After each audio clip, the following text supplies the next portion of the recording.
Hello,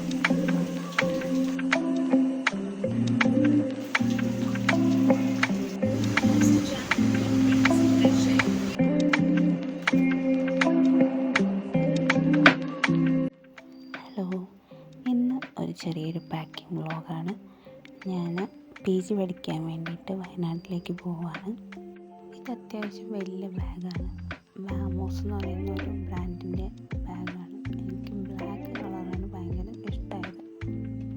അത്യാവശ്യ സാധനങ്ങൾ ഇതിനകത്ത് കൊള്ളും. അത്യാവശ്യമല്ല, എല്ലാം തന്നെ കൊള്ളും ഇതിനകത്ത്. ഇത് ഞാൻ മീഷോയിൽ മേടിച്ചൊരു ബെഡ്ഷീറ്റാണ്. പിന്നെ 2 പില്ലോ കവറും ഞാൻ വെച്ചിട്ടുണ്ട്. പിന്നെ കുറച്ച് ഡ്രസ്സുകൾ, നൈറ്റ് ഡ്രസ്സ്. പിന്നെ കോളേജിലേക്ക് പോകുമ്പോൾ കോളേജിൽ യൂണിഫോം ഇല്ല, അപ്പോൾ നമ്മൾ ഡെയിലി യൂസ് ചെയ്യുന്നത് ഇതുപോലെയുള്ള ഡ്രസ്സുകളായിരിക്കും. അത്യാവശ്യം ഡ്രസ്സുകൾ മാത്രമേ ഞാൻ കൊണ്ടുവന്നുള്ളൂ, കാരണം 2 ആഴ്ച ഞാൻ അവിടെ നിൽക്കുന്നുള്ളൂ. അതിന് ശേഷം ഞാൻ വെക്കേഷൻ തിരിച്ചു വരികയാണ്. ഇത് ഞാൻ മീഷോയിൽ നിന്ന് മേടിച്ചാണ്. ഇന്നലെ എനിക്ക് കിട്ടിയതാണ്. ഒരു സ്ലീവ്ലെസ് ടോപ്പ് എനിക്ക് ഭയങ്കര ഇഷ്ടമായി.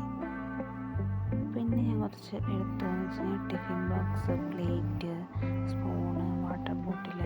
പിന്നെ അവിടെ ഭയങ്കര തണുപ്പായതുകൊണ്ട് ഒരു ഫ്ലാസ്ക് ഞാൻ എടുത്തു.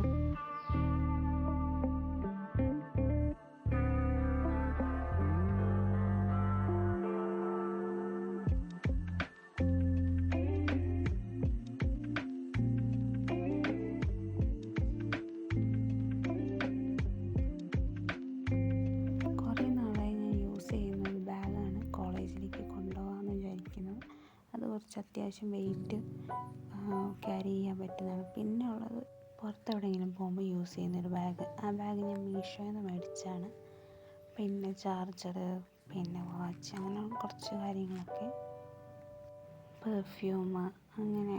പിന്നെ മെയിനായിട്ട് സാനിറ്ററി പാഡ്, അത് കുറേ വേണം, കാരണം അവിടെ ടൗൺ ഏരിയ അല്ല, കുറച്ച് ഉള്ളിലേക്കാണ്. സോ അതുകൊണ്ട് നമുക്ക് സാധനങ്ങൾ മേടിക്കാൻ ഭയങ്കര ബുദ്ധിമുട്ടായിരിക്കും.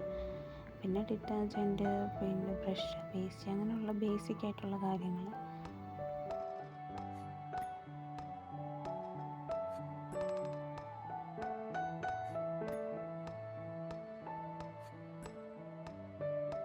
എനിക്ക് 6 സബ്ജക്റ്റാണ് ഫസ്റ്റ് സെമസ്റ്ററിലുള്ളത്. അപ്പം 6 ബുക്കാണ് ഞാൻ എടുത്തത്.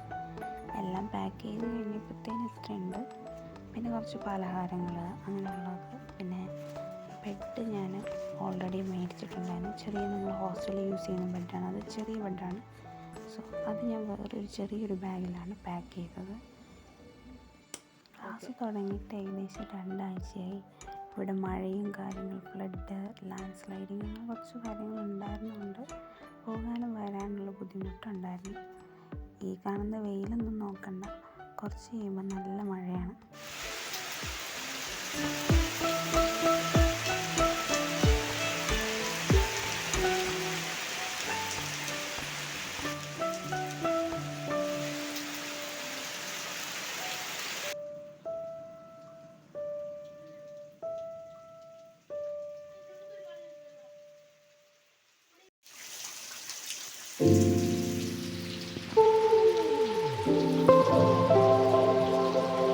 ഇവിടുന്ന് രാവിലെ 5 മണിക്കാണ് ബസ്സുള്ളത് അങ്ങോട്ട്. ട്രെയിനോ മറ്റ് സൗകര്യങ്ങളോ ഒന്നുമില്ല.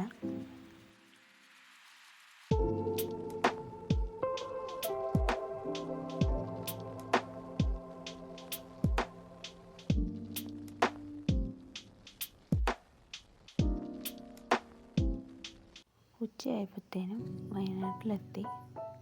റൂമൊക്കെ സെറ്റ് ചെയ്യാണ്ടായിരുന്നു. ഹോസ്റ്റലിലെ ബെഡൊക്കെ സെറ്റ് ചെയ്ത് രാവിലെ ഒരു 10 മണിയാകുമ്പോഴാണ് ക്ലാസ് ഉള്ളത്. ക്ലാസ് നടന്നു പോകാനുള്ള ദൂരം മാത്രമേ ഉള്ളൂ. ചെറിയൊരു സ്ഥലമാണ്. ലെഫ്റ്റ് സൈഡിൽ ഫോറസ്റ്റാണ്.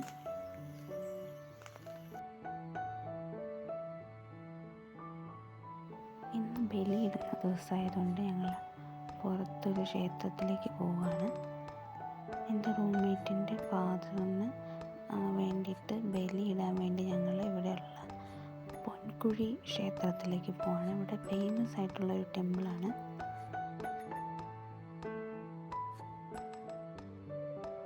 ഒരു കാടിൻ്റെ നടുവിലായിട്ടാണ് ഈ ക്ഷേത്രം സ്ഥിതി ചെയ്യുന്നത്. അതുപോലെ ഒരു ചെക്ക് പോസ്റ്റും കൂടി കടന്നു പോകണം. രാവിലെ ഞങ്ങൾ 6 മണിക്കാണ് ഇവിടെ നിന്ന് ഇറങ്ങിയത്. പക്ഷെ നല്ല ട്രാഫിക് ബ്ലോക്കായിരുന്നു. നിർത്തിയായിരുന്നു വണ്ടി പോയിക്കൊണ്ടിരുന്നത്. അതുകൊണ്ട് തന്നെ ചുറ്റിനുള്ള പ്രകൃതി രമണീയമായ സ്ഥലങ്ങളും കാര്യങ്ങളൊക്കെ കാണാൻ പറ്റി. ഒരുപാട് മൃഗങ്ങളെ കാണാൻ പറ്റി. പ്രത്യേകിച്ച് മാൻകൂട്ടം, ഇഷ്ടംപോലെ മാനുകൾ ഇവിടെ കാണാൻ പറ്റി. നല്ല ഭംഗിയുള്ള ഒരു സ്ഥലമാണ് ഇവിടെ.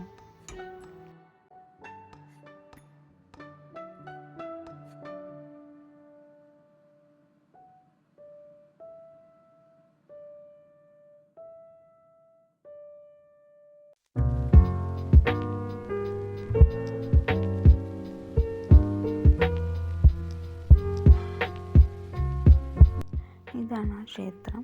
ഇഷ്ടംപോലെ ആൾക്കാർ വന്നിട്ടുണ്ടായിരുന്നു. തൊഴാനാണെങ്കിലും അതുപോലെ ബലിയിടാനാണെങ്കിലും ഒരുപാട് ആൾക്കാർ വന്നിട്ടുണ്ടായിരുന്നു. അതുകൊണ്ട് നല്ല ട്രാഫിക് ബ്ലോക്കായിരുന്നു. ഞങ്ങളിവിടെ എത്തിയപ്പോൾ ഏകദേശം 10 മണിയോളം ആയിരുന്നു. 2 മണിക്കൂറിന് ശേഷമാണ് ഞങ്ങൾ അവിടെ നിന്ന് തിരിച്ച് ഹോസ്റ്റലിലേക്ക് വന്നത്. അവിടെ തന്നെ ചെറിയൊരു ബ്രേക്ക്ഫാസ്റ്റ് ഉണ്ടായിരുന്നു അമ്പലത്തിൽ നിന്ന് തന്നെ.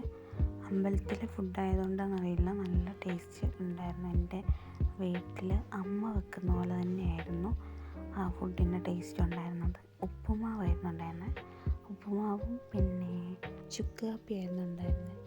ഞങ്ങളങ്ങനെ ഇതൊക്കെ കഴിച്ചിട്ട് ഞങ്ങൾ നേരെ ഹോസ്റ്റലിലേക്ക് പോയി.